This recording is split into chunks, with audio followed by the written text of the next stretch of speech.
Marvel and Star Wars don't belong in the Disney parks. They're not Disney. While it's perhaps not the overwhelming sentiment when it comes to Disney fandom, it is one that I see often in the parks community, and it's one that has interested me for a while now. It got me wondering, what makes something quote-unquote Disney, and when does it belong in the parks? Now, I want to preface this by pointing out that there obviously is no right or wrong answer here. If you're one of those Disney park fans who feels like Marvel and Star Wars doesn't belong, that's fine.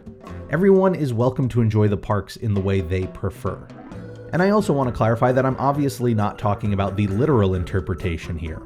Both Marvel Studios and Lucasfilm Limited are wholly owned subsidiaries of the Walt Disney Studios, so legally speaking, they are unquestionably a part of Disney.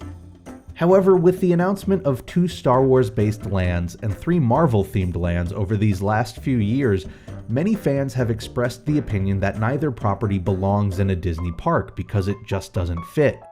And while I personally disagree with that, I found myself questioning why people might feel that way and if that might change. What particular aspect of both companies creates that feeling of not fitting in? I want to get what I suspect is the most unlikely issue out of the way first by asking, is it a matter of the corporate hierarchy? While Disney owns both Marvel and Lucasfilm, they both operate as separate subsidiaries. Most importantly, they're branded as separate entities. When you go to the theater to watch new Star Wars or new Marvel films, you don't see that Disney logo at the beginning. Now, today I think most people still recognize that they're owned by Disney, but could that simple dissociation play a part in pushing them away from people's minds when it comes to what Disney is? I don't think this is the case, because I can't imagine that simply slapping a Disney bumper to the front of the next Avengers is going to convince those fans that it belongs in the park all of a sudden. So then, is it because these were properties that weren't created by Disney but instead were acquired by them?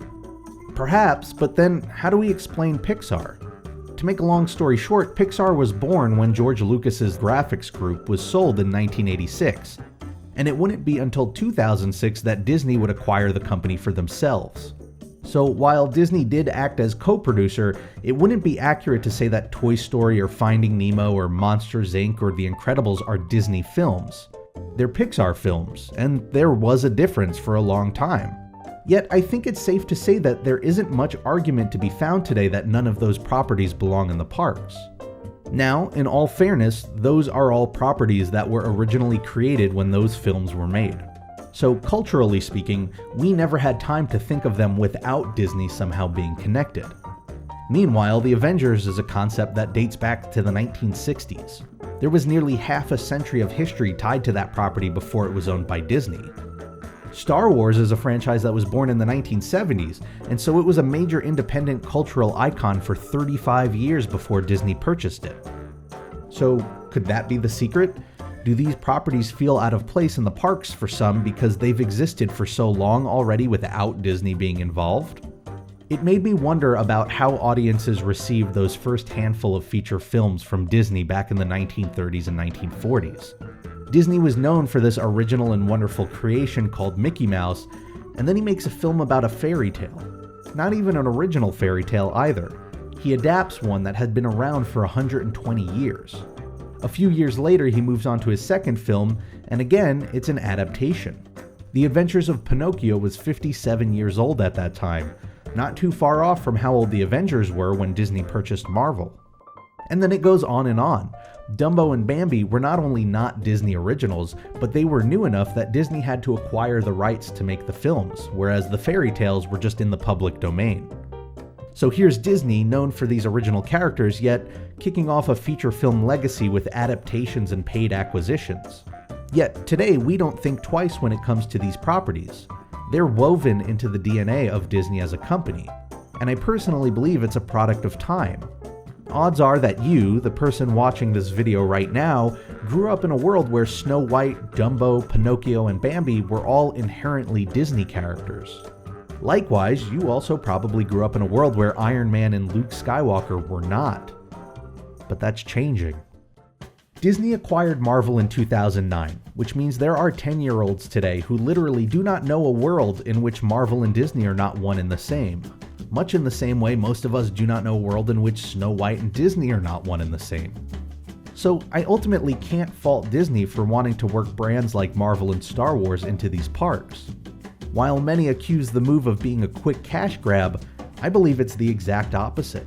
This is Disney realizing that the fresh acquisitions of today are bound to be part of Disney's DNA tomorrow. In 15 years' time, there will be an entire generation of adult guests who grew up associating Star Wars and the Avengers with Disney just as much as they do Cinderella or The Little Mermaid. Another common argument I see, particularly with Marvel, is that the problem with these properties being added to the parks is that they haven't aged enough to earn it yet. They're not classics. My problem with this argument is that Disney has a long history that goes back to the days of Walt when it comes to adding new attractions based on fresh properties. Peter Pan's Flight in Disneyland, considered a classic today, opened just 2 years after the film premiered. The Mad Tea Party opened just 4 years after Alice in Wonderland came out, and Sleeping Beauty Castle, the icon of Disneyland itself, was built 4 years before Sleeping Beauty even came out. So I don't think it's fair to argue that it's too soon to add these properties to the park. I'd even go a step further and argue that maybe part of why those films became classics decades down the line is because they had experiences like the theme park rides to help keep them culturally relevant. And that certainly doesn't mean you suddenly have to like their inclusion into the parks, but I feel that it's an important perspective, and one that goes a long way in understanding why these parks often face changes that we sometimes don't like.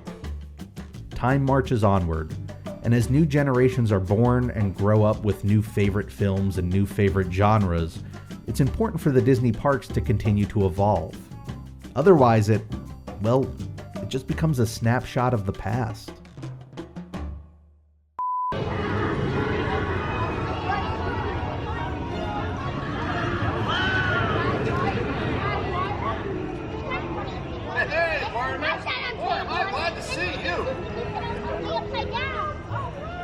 Yeah, that was so cool. I'll go.